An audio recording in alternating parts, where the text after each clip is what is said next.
Let's all go to the lobby. Let's all go to the lobby. Let's all go to the lobby to get ourselves a treat. Let's all go to the lobby. Let's all go to the lobby. Hello, and welcome to Movies vs. Capitalism. This is a podcast where we look at movies from an anti-capitalist lens. I'm Rivka. And I'm Frank. And Riv, we're right between the Super Bowl and Valentine's Day, and I don't know about you, but I feel like I'm just getting demolished from both sides to be the most consumer that I could possibly be right now. I feel like I've been doing a pretty good job of dodging it all. How? I've just never been in the Super Bowl zeitgeist. Barely knew until someone told me yesterday. Oh, sure. I mean, and for the record, I also don't give a shit about the Super Bowl. I just mean culturally. Yeah, I mean, I just think probably by the nature of your gender, maybe the algorithm shoots more at you because algorithms are definitely probably gender biased. Sure, although I've trained my algorithms to know that I don't care about sports. Don't even bother with them. So wait, so let me ask first. Did you watch the Super Bowl? No! Okay. I thought we established I was at the gym. Got it. Well, I did watch maybe the first 10 minutes. I was over at my family's. It was my dad's birthday. Oh, that's right. Happy birthday. Yeah. Happy birthday to Tom, if you're listening. We've established Tom listens. We have. And Tom, happy birthday. Yeah, so they had the game on when it started. So I caught a little bit of it. It's just such a bummer watching an event like the Super Bowl, and I feel the same way when I go into a big box store these days, like a Target or something, where I just feel like I'm just getting barraged by advertisements and just all of the corporate tie-ins where it's just different celebrities promoting different brands in different ways. And there was this whole SpongeBob SquarePants tie-in with the entire Super Bowl, so the whole SpongeBob crew were on screen here and there. It's just how many brands, how many corporate entities can get together to just fuck your face with advertisement for 5 hours is what it feels like to me. I was just thinking, I know I've mentioned this before, but having the radical experience of being able to go to Cuba, and just the first time I was like, this is what it feels like to not be face fucked by advertisements. And yeah, it was life-changing. It was the best. It was such a relief. A relief I didn't know I needed. So yeah, I can't imagine. That sounds so freeing.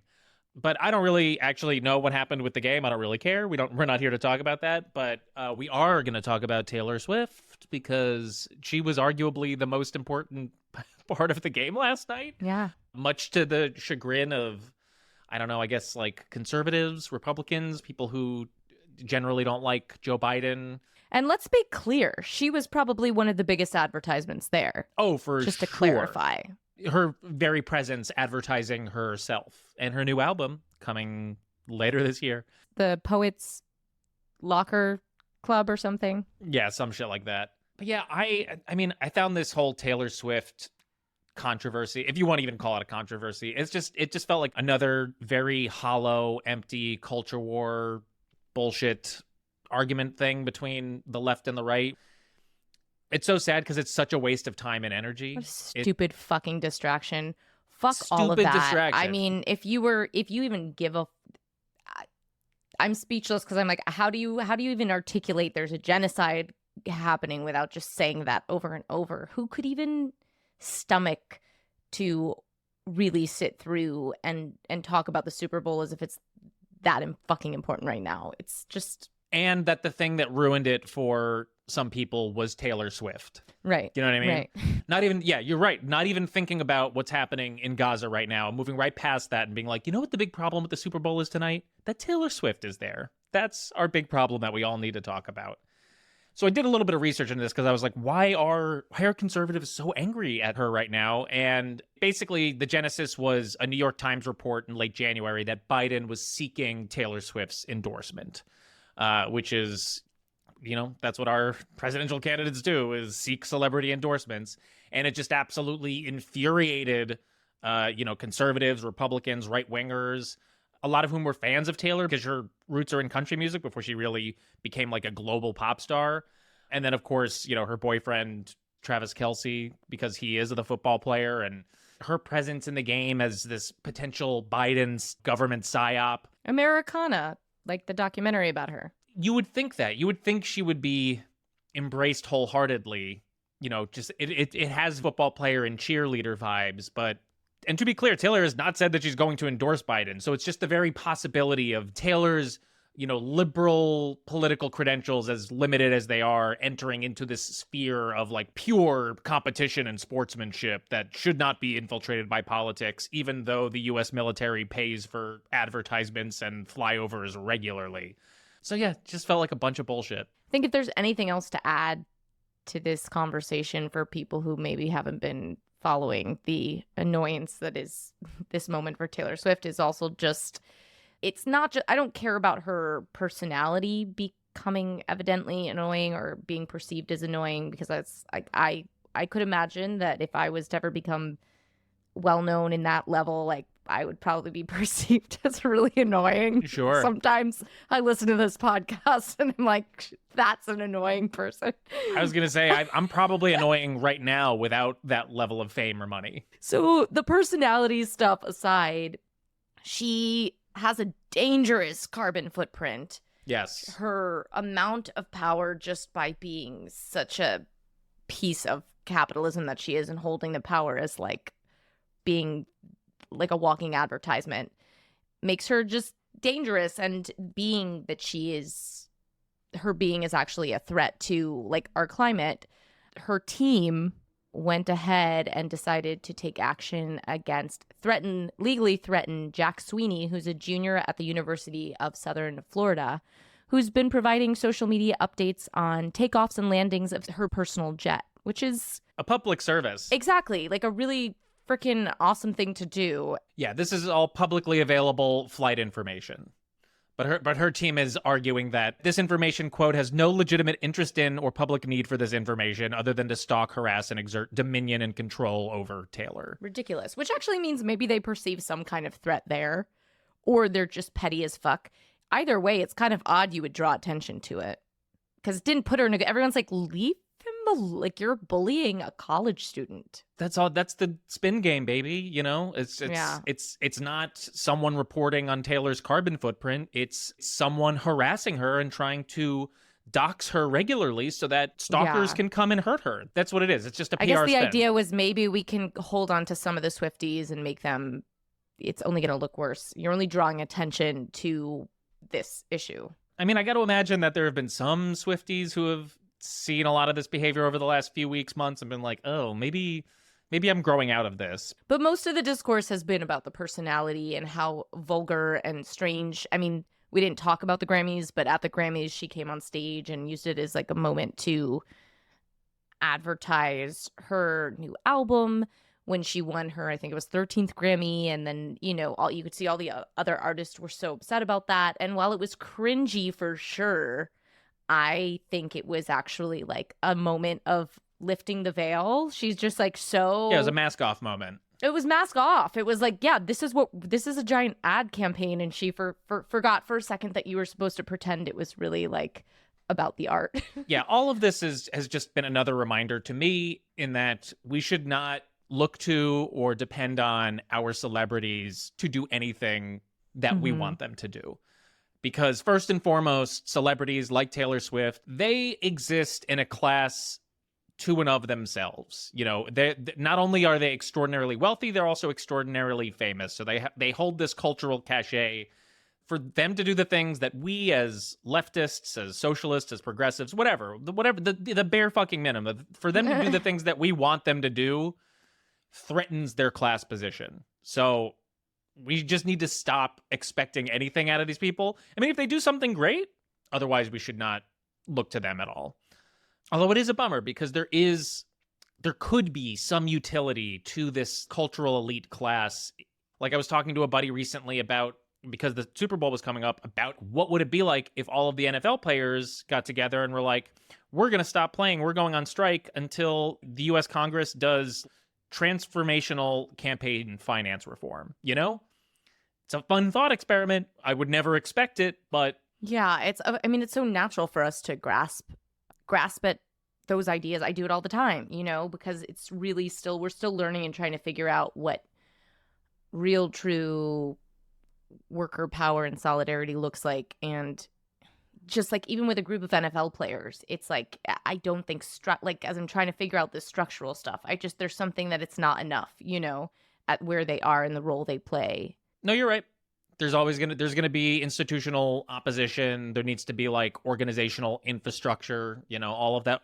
You're right. It's not as simple as flipping a switch and being like, well, the NFL players want healthcare now, so now you got to give it to everyone. We have hero stories, and those are that's the structure we know. So it's like natural for our brains to crave and desire that, and we're constantly fighting it and trying to dissect it and battle it. And that's part of what we do here on Movies versus Capitalism. That's very true. Speaking of, we should get to our conversation today about our Valentine's Day movie, 27 Dresses. But before we do, we just want to let our audience know that this podcast is produced by the two of us. We perform all of the necessary labor to make this show happen. And as we're trying to practice our anti-capitalist values, we will not be selling ads on this show. We rely completely on community support to keep the show going. So if you're able to support us, please consider subscribing to our Patreon. For just $5 a month, you get access to our entire back catalog of premium episodes, and you'll be directly supporting this show. You can also leave us a one-time contribution in our tip jar, and you can find all of those links in the episode description in your podcast player or by going to mvcpod.com. You can also help us out for free by leaving a rating and review for this show on your podcast player. It only takes a few seconds, and it is very helpful in boosting the algorithm and getting this show in front of more people, so we really appreciate it. All right, we're going to take a break. We'll be right back with our conversation about 27 Dresses with Erica Bitton. Today we have joining us one of my favorite people on the planet, Erica Bitton. My favorite people on the planet, and I always pronounce your last name incorrectly. Am I saying it right? Everyone does. It's Bitton. It's Bitton. I knew the correct pronunciation. I knew it was Bitton. Yeah. No, You it is did? Bitton, but like when I first met you, which we'll get into, I always have Bitton like in my Yeah. initial. Everyone. Erica Bitton They'll at my funeral, they'll all be saying Bitton. is a performer and writer currently living in Los Angeles. She is performing her solo show, Vacuum Girl. Vacuum Girl is a 1-hour live performance in which Erica performs the entire script of her TV show while simultaneously scoring the piece with lights and sound. It has been getting so many great things have been said about it. I haven't seen it yet, but I just know that everybody who sees it is like, you have to run to see this show immediately. I'm trying to bring it to New York so I don't have to fly out to LA to see it, but it's going to happen. Bring me. Tell us a bit about just your, like, the process of what is it about and how is it going? Where are you performing it? It's going well. Is that the first question? It's going well. I'm doing it. It's so fun. I'm 2 years in. Right now, I do it at the Elysian in LA, and I got to do it at Red Cat this summer, which was amazing. And it's cool because it started as like a literal attempt at pitching a show I wrote. And so the first time I did it was in a warehouse or like a storefront that I rented a bunch of chairs and just shoved a bunch of people that love me in there and was like, let's see if this works. And I'm like still doing it. And I definitely want to come to New York and do it for you there. That's the goals. But right now I'm just like enjoying every time I get to do it and like praying that I get to keep doing it and possibly do it more than I get to do it. Yes, you got to the point which I was trying to ask, and forgive me, I do have COVID, so I have a bit of a COVID What? brain. So if You have COVID? I know. Well, it's I'm like so day sorry. 3 or 4. It's you Are know you what I mean. Like okay? at this point, I'm fine. I'm just quarantined and a little slow. You're very on good the looking with thinking. COVID. Thank you. I try. But you got to the point we've been talking a lot with creators who are doing anti-capitalist filmmaking, and now we get to dive into some theater work with you because, as you started to say, you initially wrote this to be a pilot. And can you talk a bit about like the genesis of how it then became this one-woman show and the reasons for that? Yeah, I would love to hear, as someone who wrote a lot of television scripts, I would love to hear about, like where the idea came to then turn this into this like conceptual theater piece. Well, basically I had been writing this show for years and I couldn't ever really, it just the concept of it kept getting away from me and I kept being like, never mind, it doesn't work and I'll just waitress. But anyways, once I finally got a handle on like, oh, I think I know what it is. Here's the pilot. I know what it is. I had a friend of mine who's like in the biz, and I'm very much not in the biz. Like I've never had an agent. Any audition I've had is because like someone saw me in something and they called their cousin or whatever. So he was like, we're going to meet. I'm going to set you up on meetings with like people and you're going to send your pilot out to them. And I've been like tangential to the business long enough to know that like I'd been told so many times, so many things, right? Like, you're not really the lead. We don't really know what ethnicity you are. You're now too old for this, but you're too young for this. And if only you spoke Farsi and blah, blah, blah. So I was like, and I've been told like, as we all are, is like, what's your social media? How many followers you have? Classic. Like, are you famous? Yep. And I was none of those things. So I just realized like, oh, this thing that I wrote from my guts that is definitely me that has to play this role. If I sent it out to a bunch of people, if for some reason it got made, they bought it, they liked the idea, it was just impossible for me to think that they would let me be the lead character and have full creative control because I don't have a following. I'm not famous and I'm not like, I don't have like a crazy IMDb, blah, blah, blah. So I was like, cancel those meetings, bro. I do know how to do one thing really well, which is get on stage in front of a bunch of people. And I'm like the campaigner in Myers-Briggs, So I'm like very, like, I'm ready. But anyways, so I was like, I know how to get in front of a bunch of people. Like I'm a trained theater actor, like, let's go. And it just became I don't know, I wanted to control everybody's way of taking in my story. And I didn't want to leave anybody any space to imagine a movie star or like a woman that is not Sephardic, Jewish, Moroccan, muddy kind of mutt. So anyways, yeah, it felt really scary, but the night I got home after the first show, it felt like the most punk rock thing I had ever done. And I like cried. I was like, this is so much more fulfilling. Like, even if I don't sell this show, like, I feel like I have my own back in a way that I've been told I couldn't. And I was like, I do now, bitch. So yeah.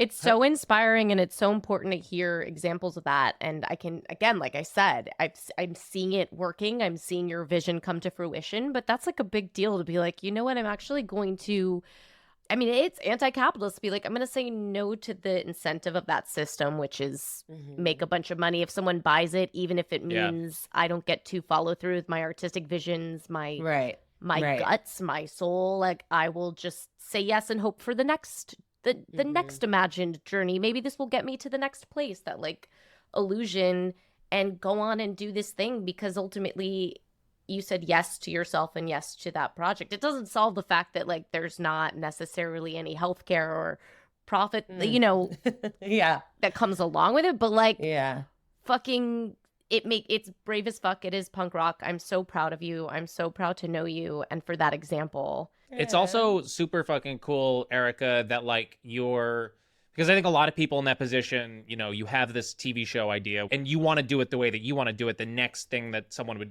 usually do, especially in LA, is be like, all right, well then I guess I'll pay to produce the pilot, which is this enormous endeavor that costs so much money. And that's so cool that you were like, no, my roots are in my theatrical training and my love for being on stage and my love for theater. And I'm going to synthesize this story with what I know that I'm good at and what I love.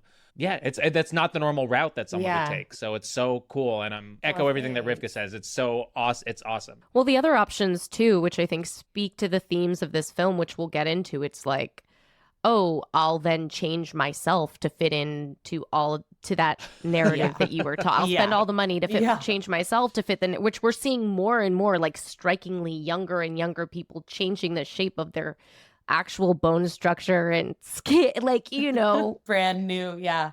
I was told by like a pretty huge casting director when I was like in my mid-20s to take out a loan so that I could get a personal trainer and lose you, right? Like a bunch of weight and get really ripped. And she said, you need to take lessons on how to contour your face to be a different shape. And this is like a huge casting director who and saw me as an actress and was like, I think you're really good. Unfortunately, you have to take out a bunch of money. And I fucking took the loan out from my aunt. And I spent it on like movies and food with friends. Like I couldn't, I was like, yes, I'm going to do it. I'm going to turn myself into, and then I just like, it wasn't in me. So I think that like, I also had working for me the sort of fatigue, being like 30, I think I was like 32 when I first started this. And it was like, I was pissed. I was pissed that this is where we're at. I was pissed that I was already aging out of whatever, and being pissed sort of fueled me to be like, suck my D, F everyone. Am I allowed to curse on this podcast? Curse as much as you want. Yeah. Please. Well, so yeah, and it's cool because like I'm grateful to hear that it's anti-capitalist, because I feel like I didn't know that's what was happening. I just knew that I was in a corner, and my brain or my heart or my whatever was like, let's get you out of this corner in this way. And Wow. am exhausted and very broke all of the time, and it's exhausting, and you do it all by yourself, and you lug all the equipment, and you beg everyone to come, and it can feel like, God, will someone just like pluck me up and give me a bunch of money? But when you get on stage and you do the thing, I leave that theater like, oh, I actually don't care. Like, that sounds great to have healthcare, or like, fancier whatever, like gas in my car or whatever people are using their money for. Mm-hmm. But it feeds something in you that makes you like, oh, it's never been about that, and it's okay. Well, this is a good segue to the movie that we're going to talk about, but I also do want to talk about I was going to mention how Eric and I met each other, because it does feel like someone should write a rom-com about this. Perhaps it will be us. But we know each other because my high school boyfriend, who of course was the person that I thought I was like, it's the first time you fall in love. You're like, I'm going to marry this person and have their children. It's all the things. And so that didn't happen, but we did do the thing where we were like, we're going to do this long distance, even though like you get into college and you're like, yeah, we're going to be in opposite coasts. We're like, yeah, we'll make this work. Like, absolutely. I mean, I think immediately we got to campuses and we're like, we're all so horny. And there's like, well, yeah. And you're free and you're like, yeah. But I will say, this person who will not say his name. So basically where you were going was that he was your first love in high school. And then he became my best friend in college, turned into my first love. So I hadn't had my first love yet. So, and I had known about you because when we were best friends for 2 years, I knew about you. You were his girlfriend turned ex-girlfriend, love of his life. You came to visit. You were so hot. You were so cool. You were like a photographer and took pictures, and yeah. And we were like, oh my God, he has the coolest girlfriend.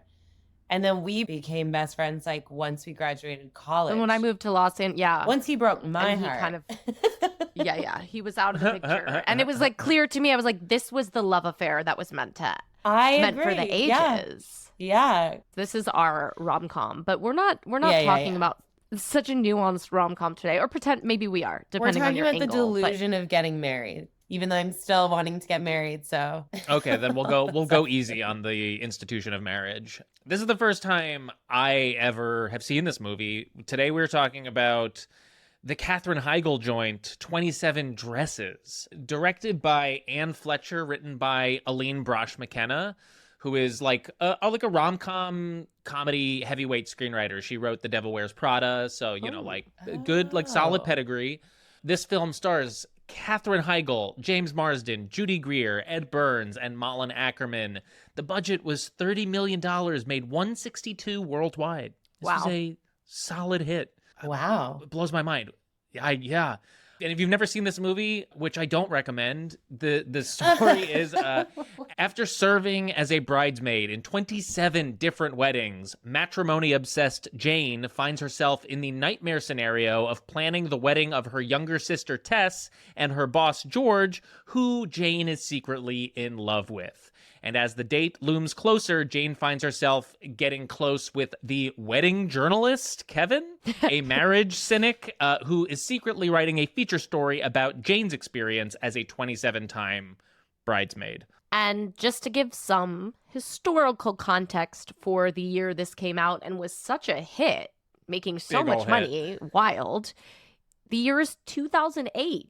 Bush is in his final term in office, and the U.S. economy is facing the worst financial crisis since the Great Depression. The mortgage market has collapsed, and the Dow Jones Industrial Average has lost 33.8% of its value. General Motors and Ford Motors Company are both reporting record losses, and the Lehman Brothers files for bankruptcy. Citigroup, the nation's largest bank, is reporting fourth quarter loss for 2007 that approaches $10 billion. Bank of America takes over Countrywide Financial, the largest mortgage lender. Property prices continue to fall in the U.S. and Europe, causing hardship for homeowners and financial institutions. And then, of course, Barack Obama is elected president of the United States, defeating Republican John McCain. A few pop culture references. The biggest TV show is American Idol. Slumdog Millionaire wins Best Picture at the Academy Awards, and Katy Perry's I Kissed a Girl is topping charts. But it's Wow. it's really interesting when you hear that context that this did so well. People were running out in the midst of this to see 27 Dresses. I just looked up the actual release date, and it was in January. So, like, I guess the financial crisis hadn't like fully hit yet. So, Erica, normally we start by asking, why did you choose this movie to watch? I kind of thrust this movie upon you to watch because Upon all of You gave us. me two upon options. all of us to watch. But you did give me That's two right. options, and I What did was the other choose one? this. Made in Manhattan. Yes. I was in the mood. It's the month of love is upon us, and I felt like we needed to discuss it. So why did you pick 27 Dresses out of your two options? Well, huge Grey's head. Okay, I was a huge Grey's Anatomy fan, so I was like, give Oh, me wow, Katherine okay, Heigl. yeah. But I also saw this in the theater. I remember in college, and I remember fucking loving it. I'm sure that was like, I was like, I don't know how old I was, like 20 or 19 or something. I remember it being really like clean and bright, and one of those movies where you're like, the apartment's so amazing, and she's in New York. And I also think James Marsden in this movie is so hot that he's so Dreamboat. hot, right? Oh my God. I'm like, just keep the camera Absolutely. on this man in his stupid New Balances, but whatever. It's like kind of schlubby. They're like, Yeah. they dress him down just a little bit to make, and then Yeah. you're just like, oh God, this man is so hot, even in his dumbass, Yeah. like Exactly. baggy jeans and like blazer hoodie combo looks fucking phenomenal. I also think it's so true, man. I also think that I picked it because I remember being talking so much shit about it after I first saw it, about the sister especially. So I was like, oh, this movie will make me feel feelings, I guess. Oh, interesting about about the relate, like you were like defending. I'm like, what is this evil sister? Like this movie, like she has to. I mean, we'll get to it, but like I have sisters, and I would never in my if one of my sisters acted the way that this one did, I would call the police. Absolutely. Yeah, the way she treats Katherine Heigl is depraved at some points. Absolutely. Well, it's really interesting. You have to really dig a little bit to be like, wait, who are the actual horrendous people here? And while the sister is horrendous, it really is, surprise, surprise, the men and the patriarchy. Yeah. But they really make an effort to be like, no, you're going to hate these women. You're going to hate every woman. It's Most so of the women true. in this movie. What were your initial feelings then rewatching? Did you talk the same kind of shit? Did you feel Totally, even more. I mean, my first thing I was like, my first thought, which I can't believe I didn't have when I first saw it, was like, is she getting paid for all of these weddings that she's birthing for these women? It doesn't seem that it's a business. It seems to be set up like No. she's just the girl. It's a compulsion. But I'm like, right? yeah. And I'm like, first of all, that's so unbelievably expensive Like, I've been a bridesmaid twice. I don't ever want to do it again. I think it's like true hell, and it's so much money, and it's so many like dates to remember, and to be the maid of honor and to not be the sister or the best friend, but just this random girl that you know is good at it. I was just very like, I can't believe we all just bought that without questioning that. Totally. So that's why I really wanted to talk about. I mean, I just was like, this is the perfect film to talk about the marriage industrial complex, which similar to the military industrial complex, it's just a major system creating massive profit while exploiting people's humanity, specifically women. But all of us, everyone's being exploited under this system of profit. But I do think it's really interesting. You said like, she's not getting paid for it, because I had the same memory of like, maybe but this is like pre-Girl Boss, because I feel like in the Girl Boss revisioning of this, they'd be like, no, she makes her own, she's like the boss of this, like she's wedding plannering it, but like makes the whole thing, and you somehow make it better because she's profiting and exploiting other people would be the reworking of that. But like, she's not there. I do have to read the statistic just to get us current with where we're at in this complex. According to a report by CNN from June of 2023, the average for wedding costs in 2023 is $29,000, with the number reaching $35,000 and over in some major cities. And per Zola's new First Look report, released in 2023 of December, that average number is only going to increase. In 2024, the average cost of a wedding will tip over $30,000, with more couples budgeting for events that cost between that baseline and $50K. And again, that's the average. I'm also reading a statistic that says that the wedding industry in 2022 made roughly $58 billion. This is like big pharma, big oil. Like we gotta be careful of fucking big wedding. Big wedding. It's wild. And I think what I love about this because there's a lot of movies that fall under this, like, and we'll probably talk about them again. Wedding Planner. There's lots of bride fighting movies, but this one, the fact that it's the 27 dresses was such a material factor of like how much did those actual wedding dresses cost. She has the closet full of them, which she holds on to. You talked about the New York real estate. Like, how much is the real estate of just holding on to those dresses? It's like her main storage space in her small New York apartment. And she's like, nope, just for dresses. Doesn't make any sense. Which is also like, it's wild because her dream doesn't seem to be partnership, commitment, love with someone that understands and sees her. Like they're painting this woman as like, the dream is the wedding. The dream is the party. The dream is like being the bride, being the center of, I mean, even the sister gets engaged happily down to get married in like 2 weeks of knowing this guy. And then they're planning it in 6. It's just so about the wedding. It's all about the wedding. I've never been at a wedding and not felt at least one moment, like real existential, like sinking. Like, what the hell are we doing? Like for us as as a species? Yes. Yeah. Okay. I'm like, this is, And my brain tends to like calculate things and see like at what an event, and a lot, especially weddings where it's like at 4:00, be here feeling this way. At 6:00, be in this area feeling this way, doing this and that. It's just like such an event. And I always have a moment or an hour at least of like, what the hell is going on? What hath God wrought? One of those. I had never seen this movie before, and it really kind of sets Jane's love of weddings to be like pretty farcical. I thought even from the beginning, like this is a deeply broken person who is behaving in an unhinged manner. Like the first scene is like she's a flower girl as a child, and we find out that the wedding was just after her mom passed away, and helping the bride out gave her this joy. So right at the beginning we're like, this woman is trying to fill a hole in her heart.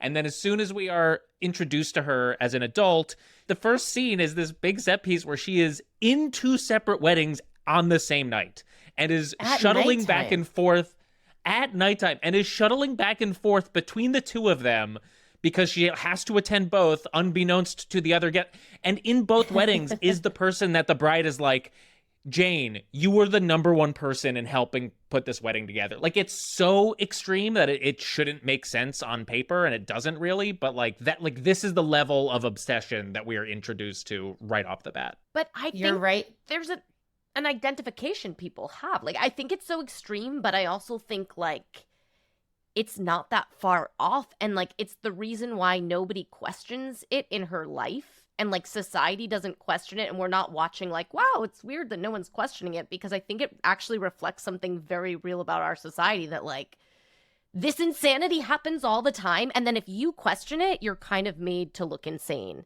And I feel a little nervous getting real and talking about it, but like I will say, because I love the weddings that I've gone to, I really do. But for example, my partner doesn't always want to go, and I'm not saying, there's just like a questioning of like, is everything okay? Why not? And we're like, well, because we did the math and we can't afford it. Like, Right. we literally can't fucking afford it. And it's just a weird that like socially you have to explain that and not the other way around. Do you know what I mean? Like, you have to Oh, explain yeah. all the other stuff, Right. and not the other way around. Also, I want to say, you're so right to say this, and I mean it when I say this. I've also loved all the weddings I've been into. That I'm not like in dread the whole time. Like, once the dad gives the speech, I'm a mess. I'm crying, and I'm like, marriage forever. But I think that like being in close proximity to brides and people planning their wedding, I think unless you have like so much disposable income, I think the few people in this life who can really throw that kind of like upscale, like checks every Pinterest box wedding, and it's actually not a big deal. It's one thing, but like majority of the weddings, like, you know, that like the amount of money and saving and fighting and negotiating and figuring out, and it just like, yeah, it breaks my heart. Like, I ultimately want, there's that moment always when they say their vows, or you see them kiss, or you see the dad give the speech, where you're like, I get it. I always, my heart always is like, oh, I get it. We're just humans, and we want to scream that we love somebody, and we want everybody to look, and it can be so beautiful. But it kills me like how it can alter the course of your financial life. Like, people are choosing these parties instead of down payments on a home, any travel, whatever, private school in the future for their whatever the fuck they want. No, that's such a good point, because there's just so much pressure from our society on everyone. That's the thing you gotta do, and you gotta do it well, and you gotta do it properly, and you gotta do it big so you don't embarrass me in front of, like, you know, the rest of your family or my friends or whatever. And I have spoken to people who are like, yeah, we don't really care, it's just for our parents. And it's like, that sucks. Like, that, like, we shouldn't have to do anything for anyone else other than ourselves.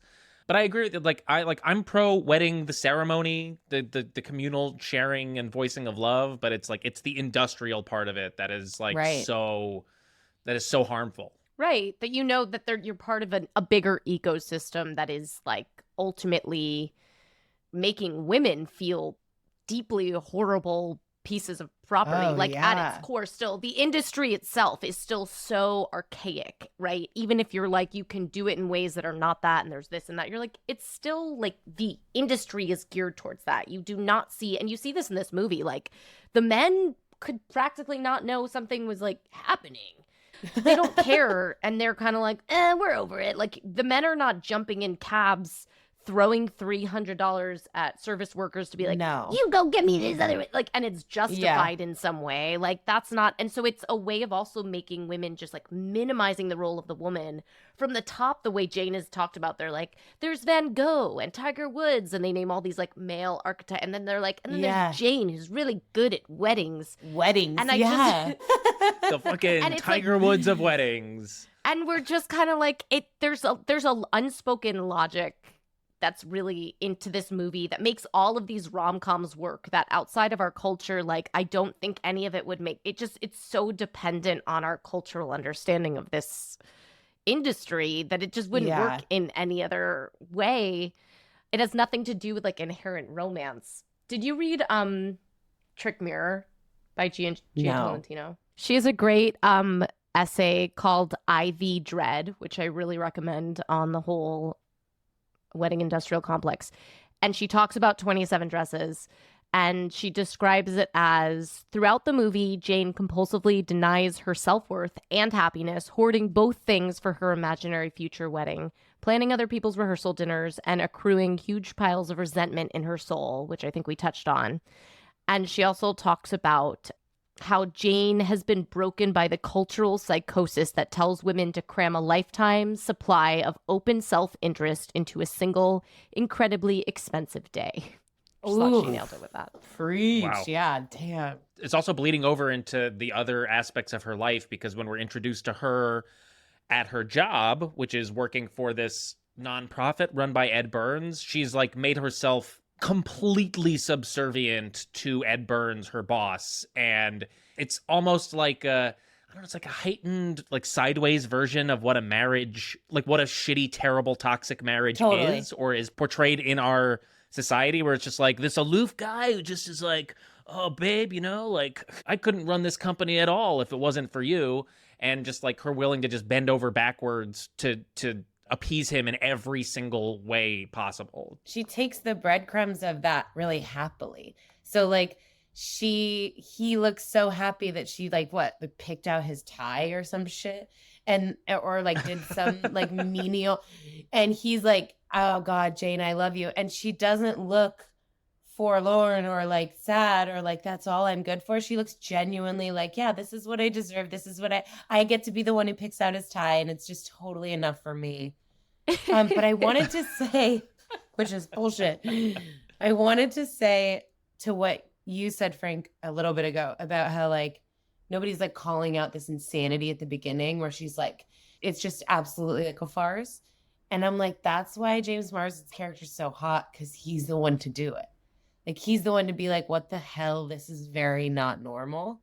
You know, like he follows her. He's like, this isn't normal and this is crazy, and I'm going to call this woman out on it, which is also like super, it's so the feminine, what they do to us in these movies is like, we are so unaware of our shit. We're just bumbling around with all of these insane character defects, and we don't even know until a man comes and says, hey, I got it. And she meets the man by passing out and falling down. I'm like, look, do we need that? No. Is it hot? Yeah. But like, it's the classic, like it's 2008 and they're still like, okay, the woman can't even stand up straight. So she falls down and she knocks herself unconscious. And then the man comes and is like, hey, by the way, I think you're so crazy and batshit, and I want to like follow you and make you see like who you could actually be. Yeah. And I was a sucker for it. Oh, I was a total sucker for it. And he's going to come in and basically tell her, hey, you know you're being exploited by all this shit, right? Like, let me teach you to say no. Let's cosplay you, like, saying no to me. Like, say no. Oh, you can't. Oh, tricked you. Gotcha. And then he comes in and exploits the shit out of her. And he writes an article about her so that he can, like, get higher up in his... Remember, he's like, I'm going to write this article about you because you're so wild. Like, well, he doesn't tell her. He doesn't even tell her. No, he doesn't tell her. No, That's the whole thing. Unethical journalistic practices by Kevin, the fucking wedding journalist. Fucks her in a car.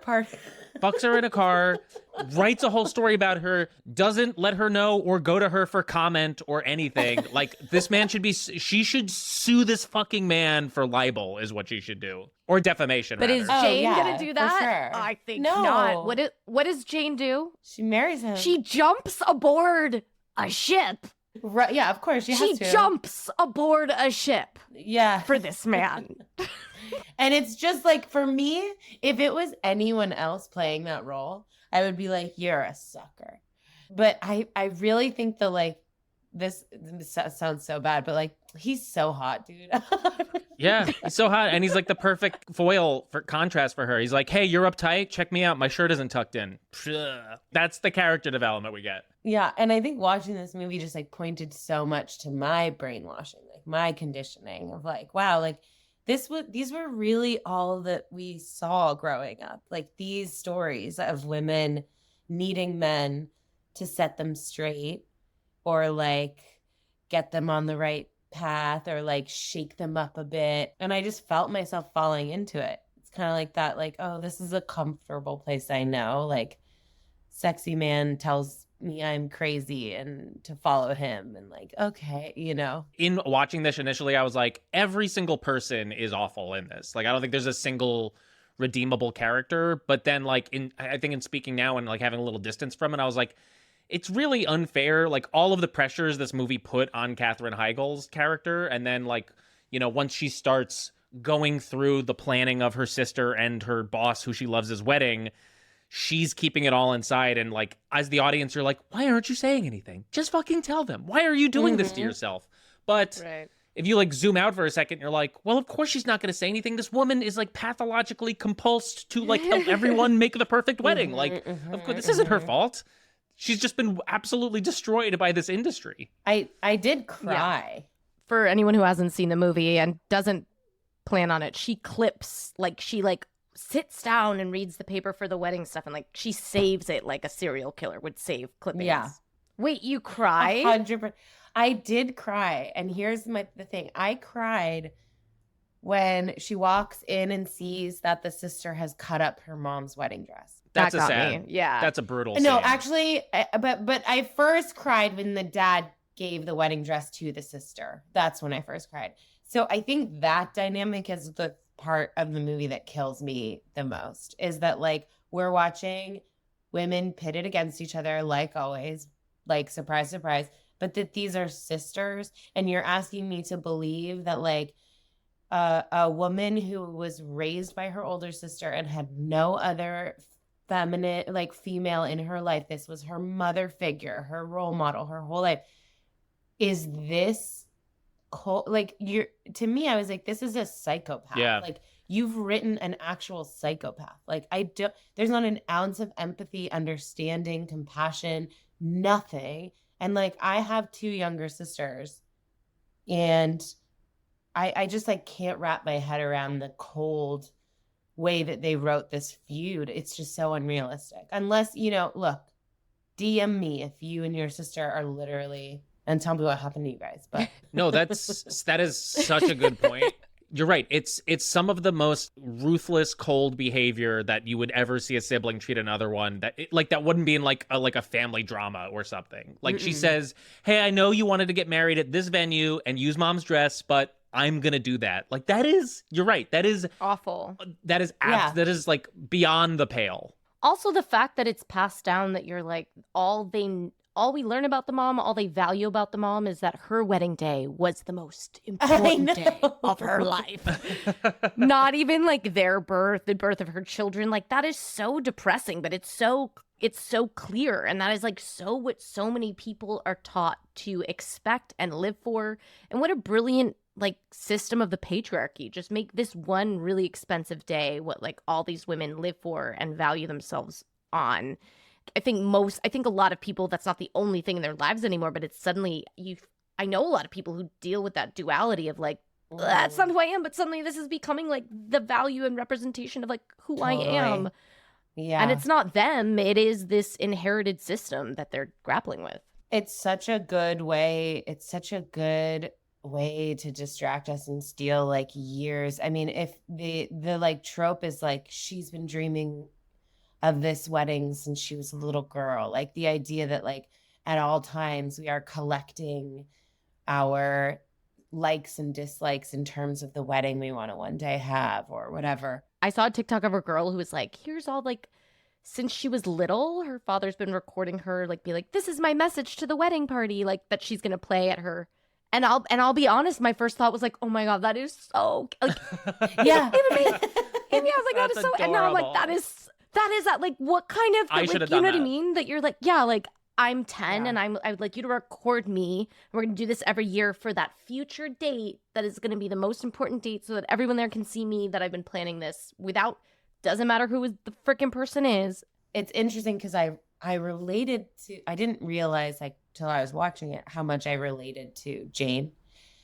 Like, I was raised by my dad, had two younger sisters, was the oldest sister, and mom, you know, not really around, so had to be like the caretaker for these little sisters, which is why maybe I was so angry at the little sister, like, you ungrateful bitch, you have no idea.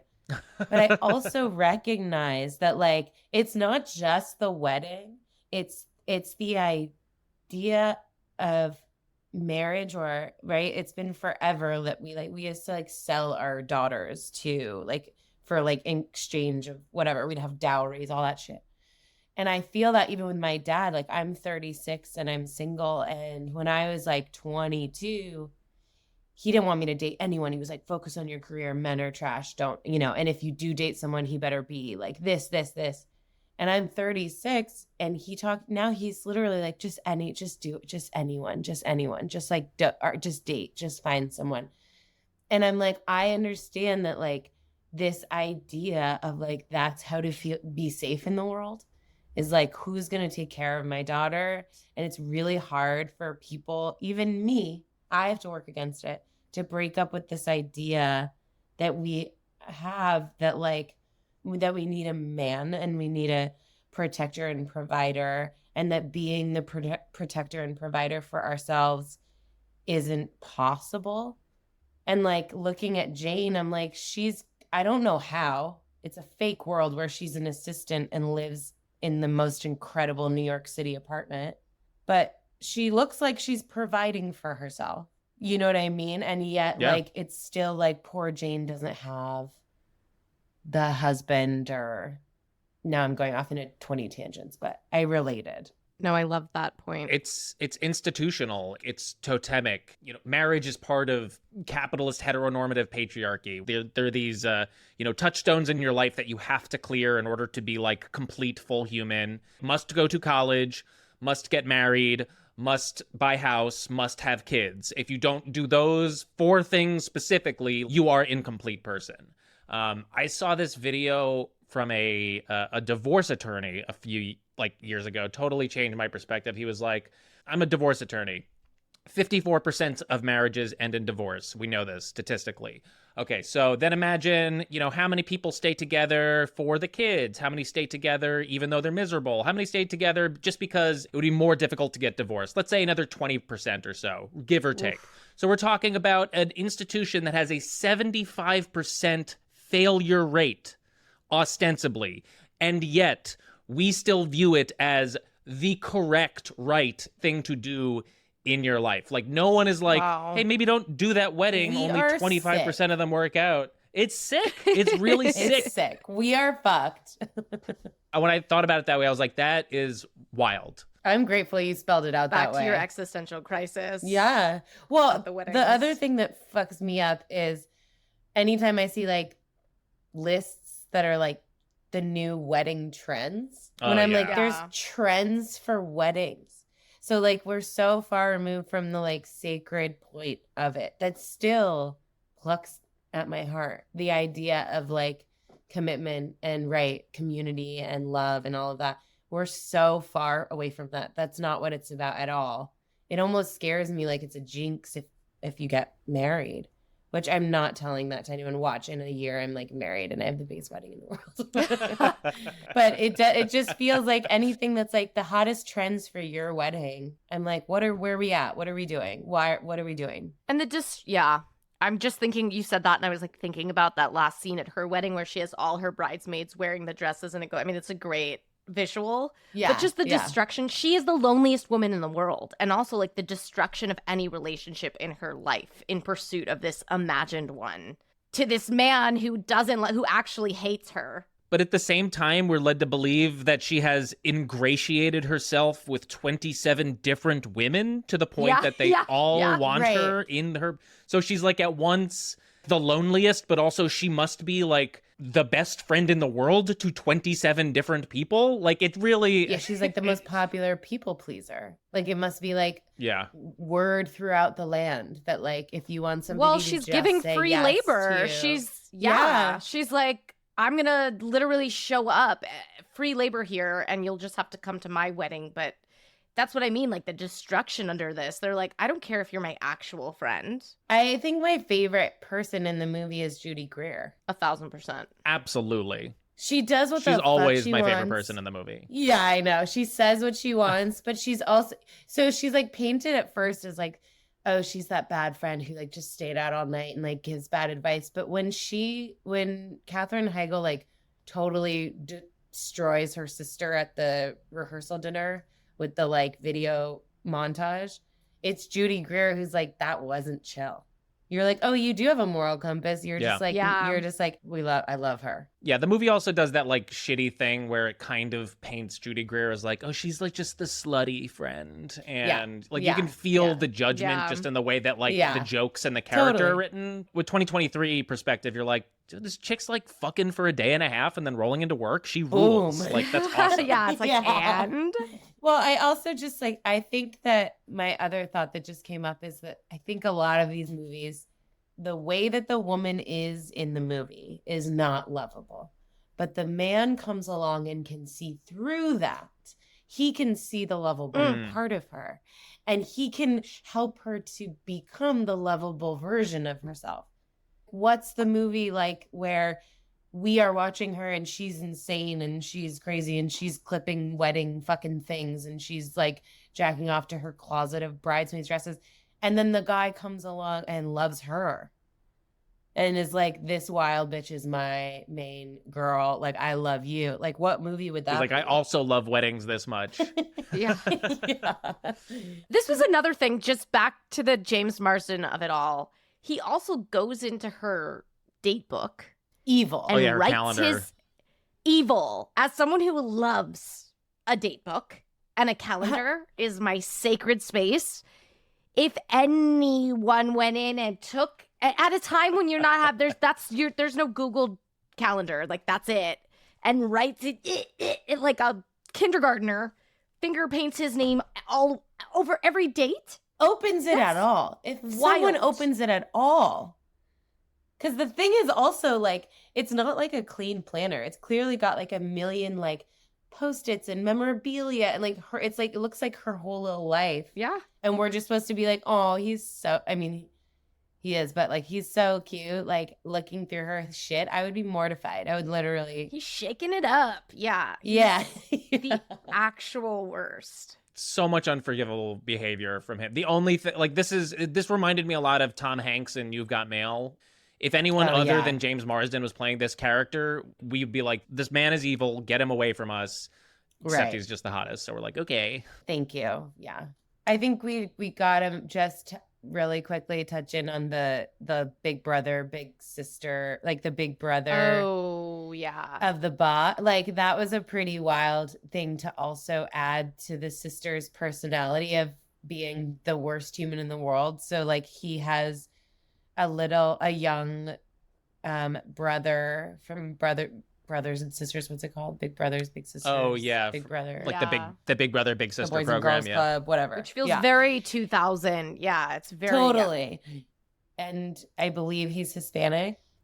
And she decides to make him a maid. Yeah, we're Yeah. also The adding sister. that like she's incredibly racist and tone deaf. And Yes. like that part to me was like, oh, so okay, so I think the goal of this character even being in the movie is like, how can we write the worst possible woman to ever exist? It's so 2000. It's so this era of rom-com and comedies too, particularly with like Latina characters that are working class, where they always have to distinguish an asshole upper class white person by having them make a really disparaging or like gross Right. joke at, like, I've just seen this as a trend. There's one that I've referenced, like you'll just find these very particular jokes and it's like, we know she's an asshole. We didn't need your superfluous racism in this film Right, to do it. right. You're just putting that in there to be racist yourself. But they do it in a way that feels like, haha, we're just showing you who this character is. And you're like, Mhm. no, you're just showing us who you are. Like, we're Yeah. good. Wild. So, Erica, the last thing we do is we give out awards for this movie. We've got 3 of them. Our first award is the Best Politics Award. Goes to the character with the best politics in the movie, which is tough for this one. Although we did kind of say Judy Greer. That was gonna Yeah. be my thought. Yeah, she's doing her fucking thing. She's doing her thing. She's out there having fun, living her life, not feeling like shame or judgment. And then you're right. She tells Jane at the end, like, yo, that was actually, you just kind of blew up their wedding and that was kind of shitty. Yeah, there's no one else. Everyone else is pretty shitty. It's shitty, yeah. Also, this is just like in the middle of like Judy Greer's 2000s, like I am the best friend in every single rom-com run, and she's just the absolute best. I sat next to Judy Greer at a benefit dinner one night, and I have to say, she was the fucking coolest. Really? Super fucking cool. She was just like, Ooh. "Hey, what's your name? What are you doing here? What's going on?" And we just like chatted the whole night. I was like, I love you so much, Judy And Greer. you know So- that that's so nice to hear, because every time she comes on screen in anything, like literally anything, you're like, oh, I feel so much better about whatever I'm watching. Totally. Yes, absolutely. She made this character choice. There's like one scene, I don't know what's happening, but she made this choice to be there. She's like cutting her dead ends Dead with ends, the yeah. office scissor. Yeah. And I was like, that's fucking brilliant. She's too good for everyone she's in a movie with, for sure. It's great. It's brilliant. Okay, so that was easy. We all agree there are no other contenders.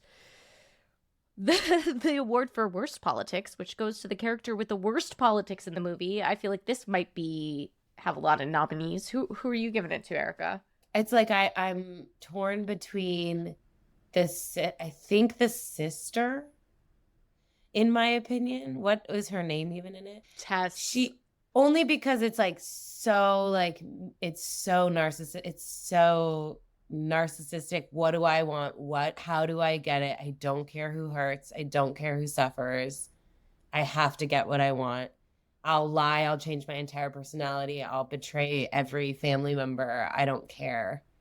I think that's pretty. Yeah, I would vote her. And I will be racist. Yeah, totally. Yeah, To a and child. also build a wall. Like, what the fuck? Yeah, I think just for all of that, I mean, like the runner-up would be James Marsden character, Kevin, for, as we mentioned, going through her calendar and doing defamation without her consent. Right. Okay, I'm giving it to the patriarch himself, the dad. I thought he was shit. heinous, and I'll tell you why. There was a scene where when Tess brings the boss guy back, and she's like, "This is my husband.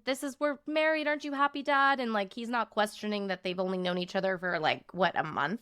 Or that he has like 15 years on her, age-wise. 15 years on her is like You're doesn't so like right. clearly his other daughter, if you have any eyes, is in love with this guy, probably only talks about this guy. No, what does he say? He shakes his hand like a good man, and he's like, "You, sir, you employed my daughter, you married my other daughter. George, you're my hero." He basically sucks this man's dick. Like, they are Wow. just Yeah. like, and I was like, oh, I see where it is. And also, like, fuck this. And then it made me think in that moment, oh, you're the real villain here, that I haven't even been Yeah. thinking about this whole movie. And I go back to the beginning of the movie, the flashback. He let his daughter, like, he's like, I don't know. He's like, without the mom is gone, and he's literally like, I couldn't possibly take on any of the parental roles. Right. I'm not taking you to the Take bathroom. you to the bathroom. I don't know how to tie a ribbon in a little girl's hair. What's a vagina? Yeah. Yeah, like absolutely Yeah. patriarch. I was like, you, sir, are the problem, and it all started here with you. You're Wow. a low-key genius, and that That's was good. I did not see that I'm- coming. Yeah, I'm switching over It my was vote to the The dad as well. handshake Yeah. got me. I said, George, Because you're also, my hero. you know what? Tess wouldn't be such a fucking wild nightmare if that wasn't her father. Wow, and that's real democracy right there. Yeah. Yeah, that's a real talk. And our last award, Erica, is Best Supporting Character / Spinoff. So this goes to maybe one of your favorite supporting characters and, I don't know, a potential spinoff you would want to see them in. That's a good question. I mean, we already just went down on Judy Greer for an hour, but I'm going to say I would like to watch Judy Greer be however old she'd actually be right now and never got married and never had a wedding, and it's not a fucking issue, and it's not a problem, and it's not what the show's about at all, and we just get to watch her like be I would just like the spinoff to be Judy Greer in many situations. That would we could call it that. Let's just watch her like not care about getting married.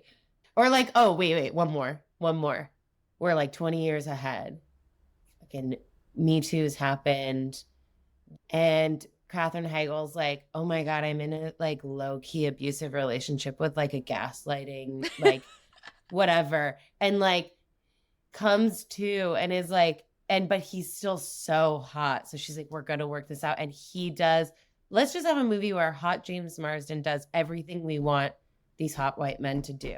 Okay. Like come And to we fucking Jesus call on it. a lot of shit. Yeah. Like own up to all of the harm that he has caused. Like do Yeah, just in like the right way. intensive therapy. Intensive Yeah. therapy, like so much. Yeah, it would just be true porn. I want a movie where we get all these like dudes, like the actors who've been in these movies together, and we have to like be like, you now have to like we're gonna record you doing therapy over these like roles, and like you have to do this work to unpack this shit on this, like Tom Hanks, James Marsden, like all of them. That's what but that's not my pitch for this award. My pitch for this award is the taxi cab driver, which I did want to talk about. Oh yeah. That pissed me off because like I just thought, wow, and it was just such a like, she lost me there, you know, where she just jumps in, and any kind of sympathy I would have had for Jane, but the way she treats that cab driver, just like, you're gonna need this money, this $300 to do whatever I want. I'm gonna treat you like you're my servant now. And I'm going to chastise you for looking back. Like, God forbid he looks back. I'd be looking back too. You're just a stranger ran into my car ordering me to go here. And anytime he looks back, or she says he does, she's like, that's $50. And she starts deducting his pay. And he's like, he looks scared to me. He doesn't look like he is attracted to her, wants to look at her. He's just a New York City cab driver trying to like do his job. She doesn't ask his consent to jump in and do any of that. So you are just blowing my mind right now. If it was gender swapped and it was like some guy getting in the back of like a female cab driver and was like, hey, I'm going to have my dick out. Don't look at me. Like, you'd be like, this is fucked up. Oh, you love this is fucked up. That's $20 off your paycheck, babe. You're so right, absolutely man. Absolutely not cool.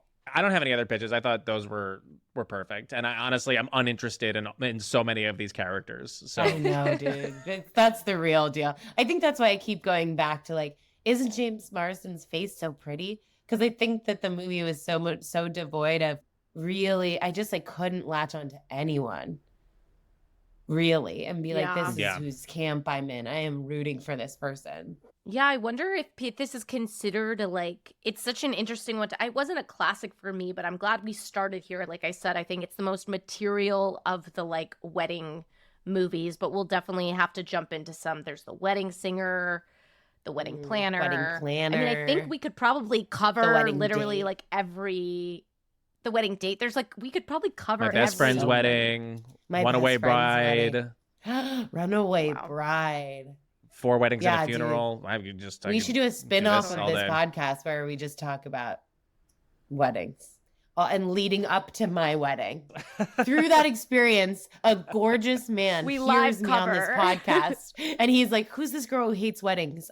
She's crazy. I'm going to change her. And then him and I fall in love. And then we do a live wedding.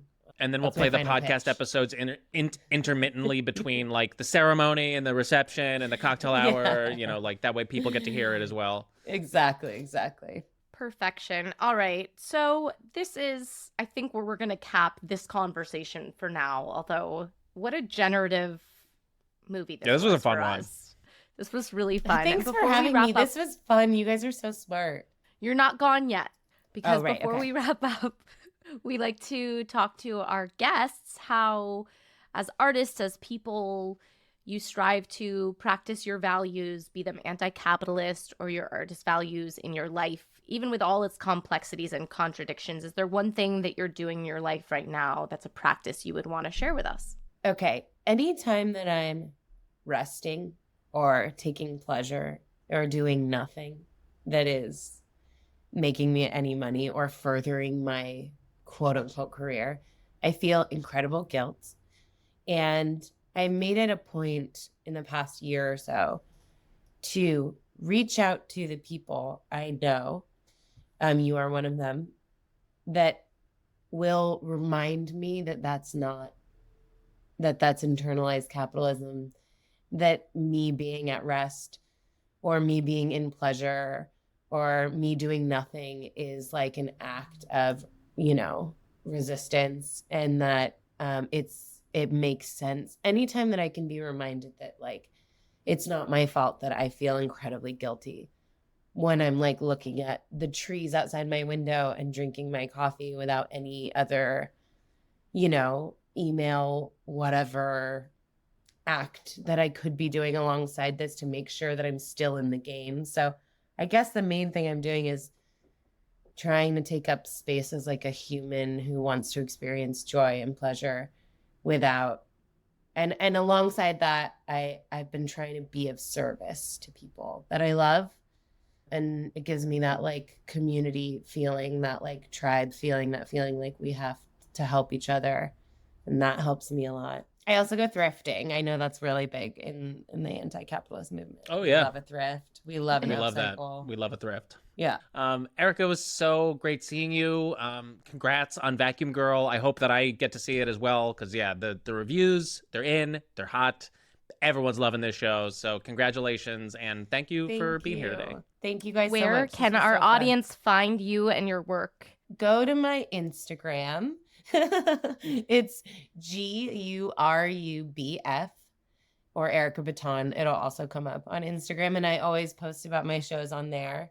But you just reminded me that I should probably have a website. But for now, it's just that Instagram. Awesome. Thank you so much for coming on. I hope we have you back soon. Thanks, guys. This was so fun. Let's all go to the lobby. Thank you all so much for listening. Make sure to follow us on Instagram and TikTok. And if you want to support the show and get access to our premium episodes, you can go to mvcpod.com to find all of that info. For next week's movie, we will be watching the 2006 Disney Pixar classic, Cars. Thanks again. Bye.